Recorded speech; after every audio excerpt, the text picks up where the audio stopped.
Mayong buntag sa tanan ug magandang umaga sa lahat. Good morning to all people of everyone, to my learning net maker fishing net catcher. Kalaman po ito patungkol ito sa pag-ayuman ng lambat. Lahat ng klase ng pag-ayuman ng lambat, kalaman po ito. Ang gagawin ko ngayon guys ay maglangkit ako. Binali ko yung 400 miss, binali ko yon, gawin kong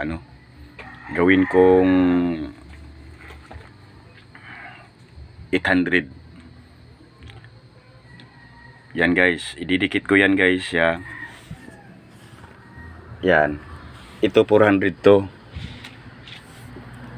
Yan. Ito din sa kabila 400 din. Yan. Didikit ko yan, gawin kong 800. Sa lagak po niya guys, sa pataw, buo na ito eh. Ito na yung buo, pang pang 15 lang ang pataw. O pang ang 18 o 17 ang bato tingga. Ang ako ang bahin sa kabuuhan akong banata sa isa ka banata. I-line up na nako ni siya. Sinsya lang mo mga busing, kay lahat pinagsasabay-sabay ko na yung mga mga ka-admin ko diyan. Sinsya na kayo at pinagsasabay-sabay ko na itong vlog content ko dito sa kuan. Nag-aayuma ako ng madaling araw. At pag may pag may magpatahi naman sa akin sa dipadyak kong makina o magpa-repair, ayan guys, oh.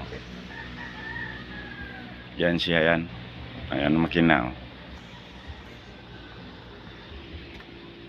Yan. Yan guys ang makina.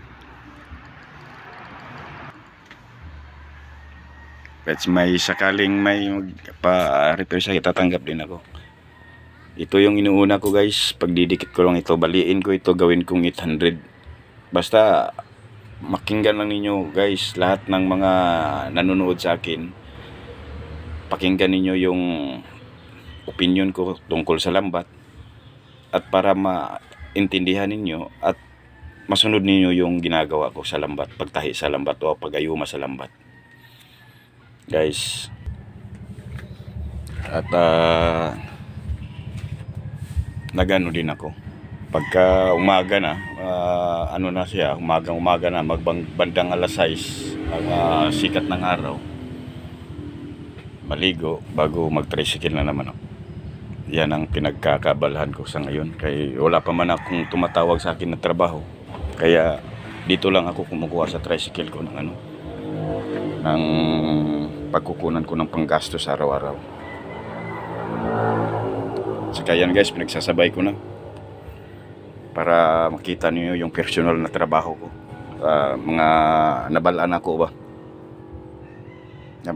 nga mga trabaho, mai-share ko naman sa inyo. Paki-like, share at comment na lang sa mga pinapakita ko ninyo sa araw-araw po ninyong panonood sa akin sa personal na buhay.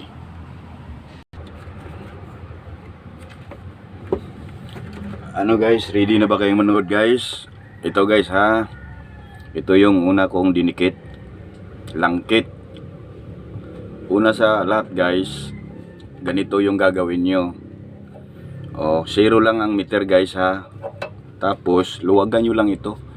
Ito yung tinatawag na, kahit luwagan mo lang yung humon, pero yung guys, zero talaga ang nito, ang meter niya. Yan, mata-mata lang ito.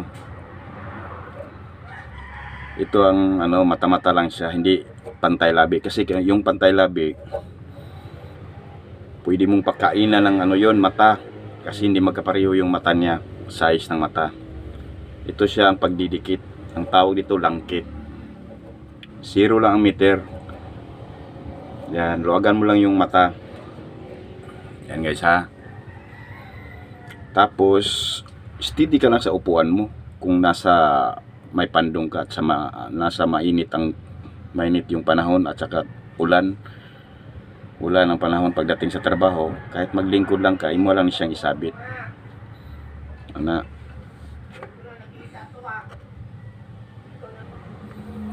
guys ha, tutukan lang nyo ang ako ang gitrabaho permente sa pukot. Ini abangan niyo yung mga kabuuhan talaga, itong kabuuhan na isang banata ang gagawin ko. Abangan niyo palagi yan.